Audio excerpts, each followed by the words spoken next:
This book is called Schools Around the World by Brenna Maloney.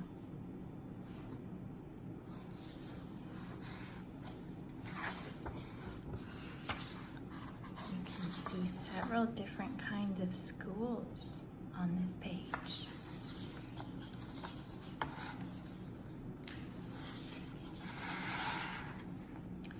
Introduction. Just like me, kids in every country around the world have a lot in common. They go to school and play. They have families and friends. Still, some things like how and where they go to school can be very different. There are more than 48,000 school buses on the road in the United States. There's kids in the United States, and there's some kids in India. They are wearing uniforms. Getting to school. To go to school, first you have to get to school. Lots of kids in the United States ride a yellow school bus, but in the Netherlands, some kids take the S-School bus. It's like a giant bike. But taking a bus is just one way to get to school. Everyone on the S-School bus helps the driver pedal. Look at these kids pushing their pedals. In the United States, about 26 million kids ride a school bus each day.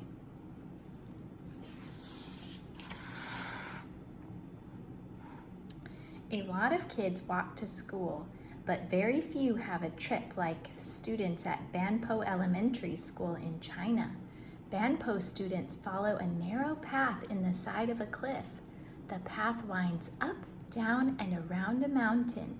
It even goes through tunnels of rock. If some students in Saudi Arabia don't walk to school, they climb. Every day, the kids climb up concrete steps up the FIFA Mountains. The stairs on the FIFA Mountains are very steep. Look at these kids climbing. In one village in Vietnam, kids walk or swim through a river to get to school. Some villagers in the Philippines also have to travel on a river, but it is very deep. They cannot walk. Some kids float to school on tire tubes. Others sail down the river on bamboo rafts. Bamboo stems are hollow inside. That helps these rafts float. Would you like to sail to school on a raft? These kids in Vietnam are getting a lift to school. Their mamas are carrying them on their backs. What is your school like? A school can be a building with many classrooms. Some schools are large. One school in India has more than 55,000 students. Others are small. A school in Italy has only one student and one teacher. But a school is not always a building. Would you like to be the only student in your class? Look at this little girl. She's the only student in her class. These Indian students have gathered for a meeting before school. They are wearing uniforms too. There are quite a lot of these students.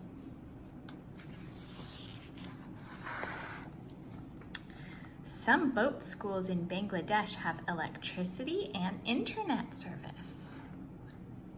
In Bangladesh, where flooding is a problem, the school building might be a boat. That way, rising waters don't cut kids off from their learning. Schooling and supplies in all these boat schools are free to all the students. In Finland, some classrooms are outside. These are called forest schools. The kids play and explore. They learn about nature.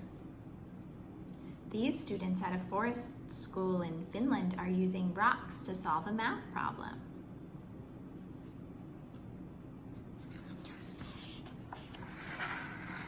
Some kids in Australia live in the outback, far away from big cities.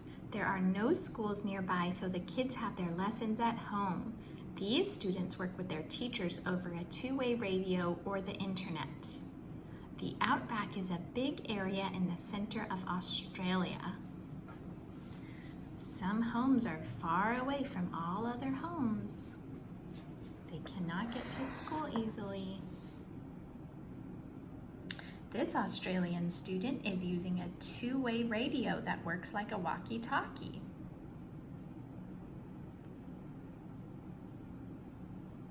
He's probably talking to his teacher and asking a question about what he should do.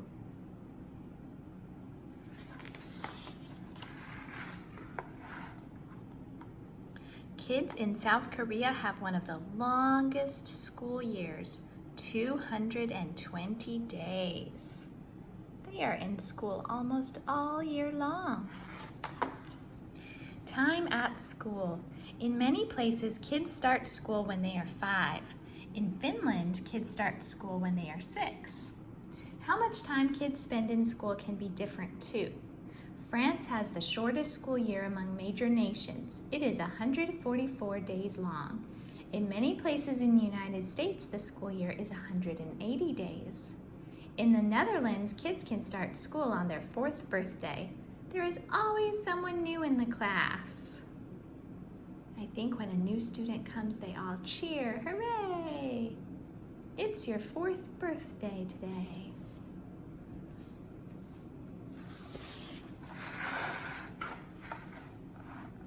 Not all kids have the weekends off either. In Kenya, kids go to school 6 days a week. In Japan, school can be 5 days a week plus 2 Saturdays each month. The length of the school day varies too. Mexico has one of the shortest days and Taiwan has one of the longest. In Mexico, the school day goes from 7 a.m. until noon. In Taiwan, many students are in classes from 9:30 a.m. until 5 p.m. These are students in Taiwan.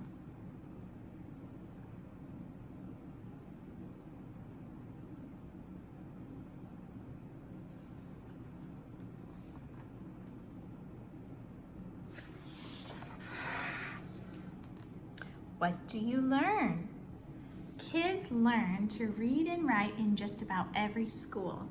They also study math and science. At some schools, kids learn in more than one language. Other schools have classes that are important to that country's culture. For example, in Armenia, kids learn folk dancing. Armenia has more than 1,500 folk dances. Would you like to have a dance class every day as part of your school day? I think I would. In parts of Canada, most lessons are taught in French and English.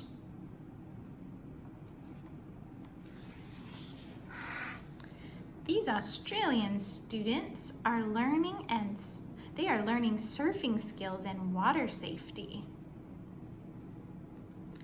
Oh, I would really like to have class at the beach. A lot of schools offer fun classes. Many schools in Russia teach beekeeping. Kids learn to handle bees and collect honey. In Iceland, all kids are taught how to knit. And in Australia, students who live by the ocean learn to surf. A school may be a building, a boat, or even a forest, but they all give children a chance to learn. How do these schools around the world compare to yours? Kids who learn about beekeeping need to wear protective clothing. I see their hats and their gloves. They don't want the bees to sting them.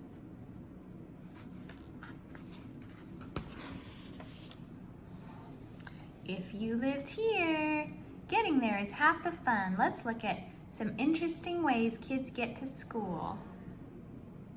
In Colombia, some kids have to cross the Rio Negro to get to school. They zoom down a zip line at a speed of 50 miles, 80 kilometers per hour. Wow.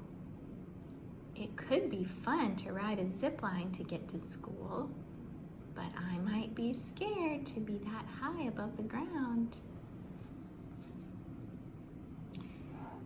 United States. Students living on Mackinac Island in Michigan take snowmobiles to school in winter. Can they drive those all by themselves? In China, until recently, kids who went to school in Atuleer village in Sichuan province had to climb a hill on a steel ladder that is 2,625 feet high. That would be very difficult. In Indonesia, some kids in Sumatra walk on a tightrope 30 feet above a flowing river. Then they hike another 7 miles through a forest to get to school. They must be exhausted by the time they get to school. These are kids in South Africa. In Nkutu, KwaZulu-Natal, the daily walk to school can be 10 miles long. They would be exhausted as well.